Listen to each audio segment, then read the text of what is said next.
So my name is Cassian Nuñez. I'm a financial planner, a mortgage loan originator, and real estate investor. And I'm here to talk to you today about how to get to a $1 million TSP and why the TSP, in my opinion, is a massive tool in your wealth building strategy. Let's cash in. Finance for the everyday millennial. Hard charging solutions. We provide an accelerant in the journey towards financial independence.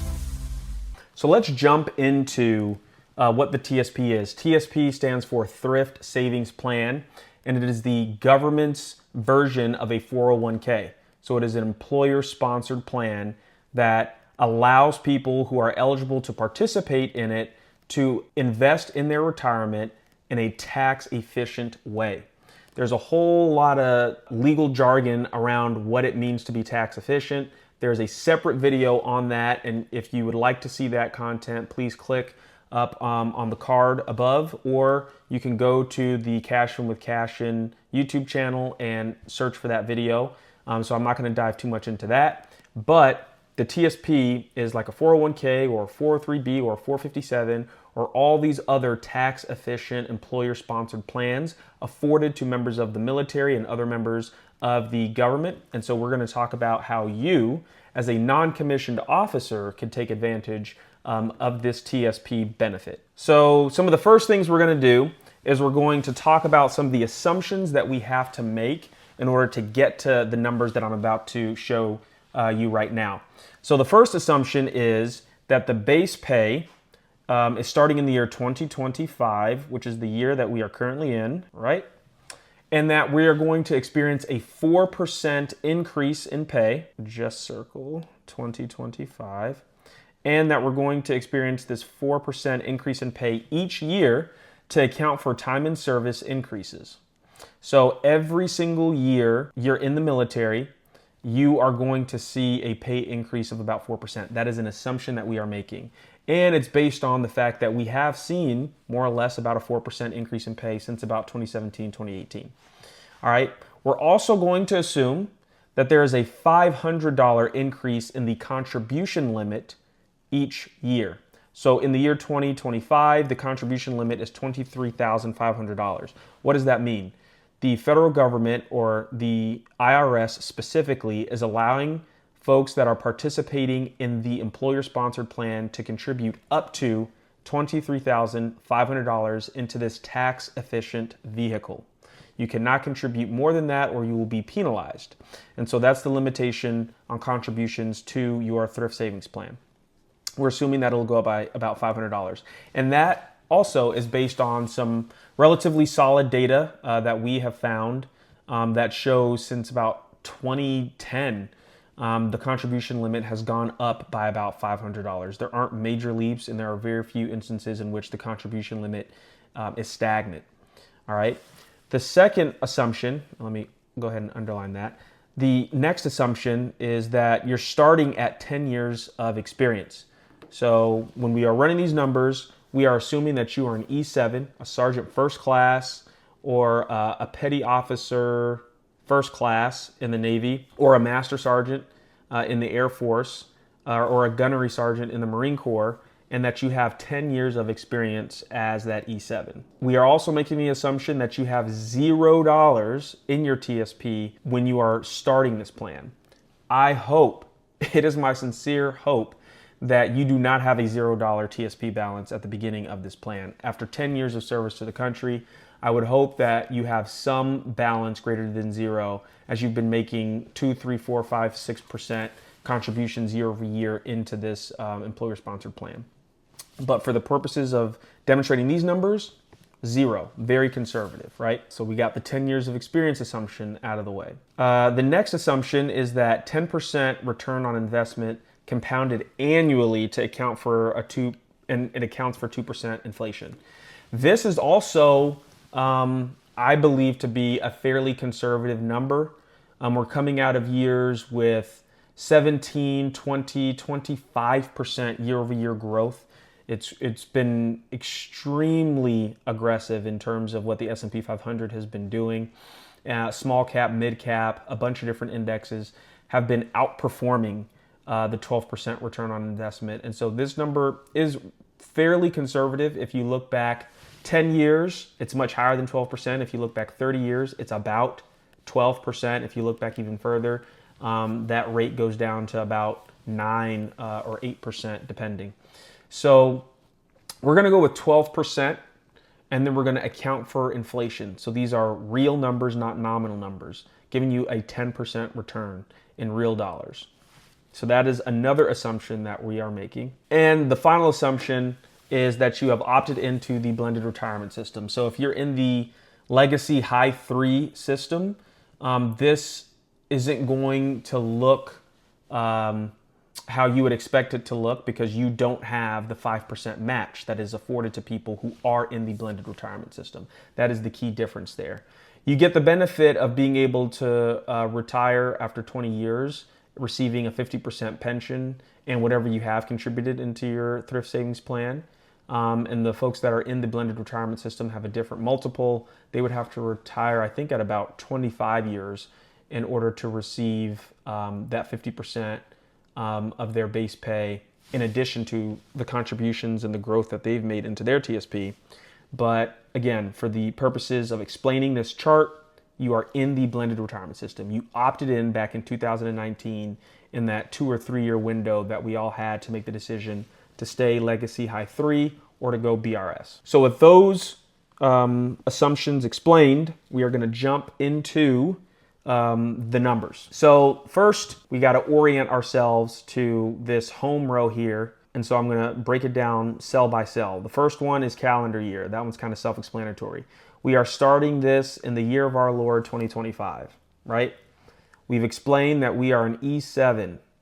We know that we have 10 years of experience, right? E7 with 10 years of experience in 2025. This is the first year of contributions, so the balance of our TSP is 0. Hopefully not, but again, we're assuming that it is. If all of that is true, then you would need to contribute 38% of your base pay, right, in order to max out the contribution limit for 2025, which is $23,500. If you are in the blended retirement system, you get the agency auto match, which will boost up the match contribution to 5%, which in this scenario represents $254 every single month. Total contributions, if you are contributing 38% of your base pay, again, this is not BAH, this is not basic allowance for housing, this is not BAS, basic allowance for subsistence, your food. This is just your base pay. 38% of your base pay is what you're going to be contributing in order to max out that $23,500 number. You're taking advantage of that 5% match because you're in the BRS. Your total contributions for that year, in the year 2025, is $26,217.96. You are able to contribute above the contribution limit because the match is not counted against the contribution limit. So that's how we get to the $26,217 number. Assuming we are enjoying 12% returns on our investment and 10% in real numbers because we're accounting for inflation, at the end of 2025, you will have $28,840. That is your balance at the end of this calendar year, 2025, the year in which this video is being recorded. So that's kind of an orientation to the home row, right? You got the calendar year, you got the pay grade, contributions, percent contributions, your base pay number, which is the number that we looked up in the military pay charts for 2025, the 5% match, your contribution limit for that year, total contributions to include the 5% match, and then we're accounting for the 10% real rate of return. That gets you to $28,840. That's significant. Year one, you're close to $30,000 towards your retirement. That's awesome. All right, let's keep going. So as we scroll down here, you're going to see a decrease in the percent contribution as you see an increase in the base pay, right? So in 2025, your base pay with 10 years experience is $5,081. In 2026, your base pay with 11 years experience is $5,284. So your base pay went up by about $200. In contribution year 3, your base pay has increased again by another $200. And you can see your contribution has decreased from 38% to 37%. You can also see the percent match, that 5% is increasing because 5% of a larger number is going to be a larger number. And so the more money you make as you go down this chart, you're making more money, you have more years of service. There's a 4% increase in pay. And then there's the $500 increase. So you're making more money, the 5% match is bigger because you're making more money and it's 5% of the bigger number. The contribution limit is also increasing by $500, right? So in year 1, 2025, the contribution limit is $23,500. In year 2 of this plan in 2026, it's $24,000. In year 3 of this plan in 2027, it's $24,500. So that's why the percent contribution number isn't decreasing as fast, because the contribution limit is also increasing and we're wanting to max out those contribution limits. As you can continue to come down this chart, you see your total contributions also increasing, 26.6 here. 27.7 more or less here, 28.1 here, 28.5 here, right? So your contributions, your total contributions are increasing, which is great. Your percentage is decreasing. You start at 38, and then in a year you're at 37, in a few years you're at 36, in a few more years you're at 35. And your total return is being compounded. In year 1, you contributed 26,000, and then on 10% you got a total balance of 28,800. In year 2, you're still accounting for year 1's contribution and 10% is being earned on that, but you're continuing to make those contributions to the tune of $26,632 on that money. And so your balance is now $61,000 at the end of year 2 of this plan. And again, as you keep going down this chart, the balance is increasing, right? From 61 to 97. So at the end of year 3, assuming that there's a 12% return, and this is annual, this isn't even compounded per pay period, and there are 24 pay periods in the year for folks in the military, the 1st and the 15th. This is just an annual compounding number, just so that we can quickly explain to you what the numbers could look like. And by the end of year 3 of this plan, so you're 13 years in the military, you're an E7, you're close to a $100,000 balance in your TSP. That is incredible. That is huge. That is bigly, all right? We love to see that number. By year 4, your balance is close to $140,000, right? In year 6, you're close to $250,000. Your contribution percent is going down, which means your quality of life could be going up because the money that you were contributing to your TSP, you don't have to contribute as much of it because you've already reached your contribution limit, and now you can go and do whatever else you want to do with the money that you're not contributing to your retirement. My recommendation would be to contribute to a individual retirement account, but that's a separate video. So yeah, you keep going down here. In year 10, you're at $500,000, and the power of compounding interest takes you from the first 10 years, you get to $500,000. And then the last 5 years, you go from $500,000 to that sweet $1 million number. Beautiful. If you keep maxing out your contributions, you keep enjoying a decrease in the percent contribution of your base pay. You continue to do what you're supposed to do in the military. You get promoted in year 7 to E8. So that's 17 years in the military. You get promoted to E8. Your percent contribution drops down to 30%. Your base pay jumps up, right? Your 5% match, 5% of a bigger number, increases that number. The IRS continues to increase the contribution limit by $500 every year. So in the year 2031, it's $26,500. And when you combine your contributions with the 5% match, you put in $30,000 in year 7, and you should have a balance of about $291,000 in your TSP.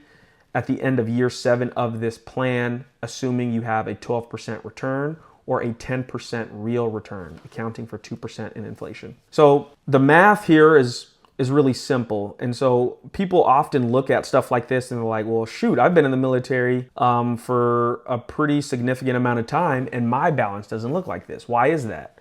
It's because most people don't have the ability to live off of the delta of these numbers, right? it's really hard to live off of 62% of your income, especially if you have dependents. If you have children, if you have a spouse that relies on you solely for your income, it's really, really hard to live off of 62% of your base pay. So we understand that. And what we would do here at RINO Invest is to really do that cash flow analysis to assist in cutting out some things, but more importantly, to assist in growing income so that your quality of life where it stands right now doesn't have to change significantly in order for you to realize some of these numbers. So if that's side hustles, if that's getting credentials to make some good money on the side while you're still serving, whatever that looks like for you, we assist people in doing that research to increase their income. And then we explain to them a plan that looks something like this, in addition to investing in real estate when it makes sense to do that, so that we can get to your financial independence number. But again, like the TSP, these numbers are very simple. You've got some limitations on contributions. You've got limitations on the percent that you can contribute because of the IRS contribution limit. And if you make some assumptions about rates of return, so you can increase this to 15%, I wouldn't. You can decrease this to make it even more conservative, and then you go from 15 years to $1 million TSP to like 17, 18, 19 years to $1 million TSP. It doesn't really matter, how you play with the numbers in that way. What we're really trying to get after is making sure that you have a plan, that you're on the right track, that you're making forward progress, and that you're engaged in a higher level of discipline in order to experience the rewards that come with that discipline and come with that plan, right? So if all that sounds great to you, then some of the next steps would be to create the best strategy for you, a tailored investment strategy for Sergeant First Class X, for Petty Officer First Class X, for Gunnery Sergeant X, for Master Sergeant X.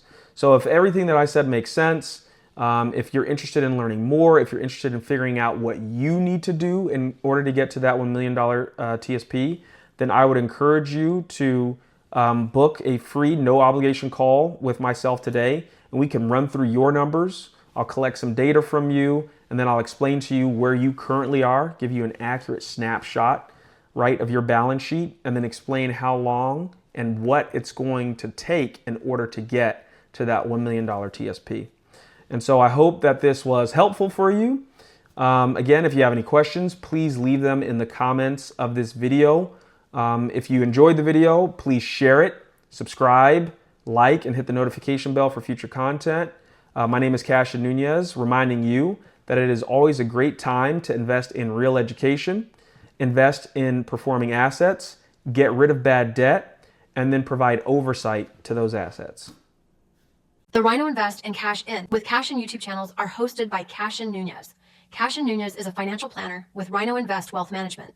RINO Invest Wealth Management is a registered investment advisory firm regulated by the Securities Division of the State of Georgia in accordance and compliance with the securities laws and regulations. RINO Invest Wealth Management does not render or offer to render personalized investment or tax advice through the RINO Invest and Cash In with Cash In YouTube channels. The information provided is for informational purposes only, may not be suitable for all investors, and does not constitute financial, tax, investment, or legal advice. All investments involve a degree of risk, including the risk of loss.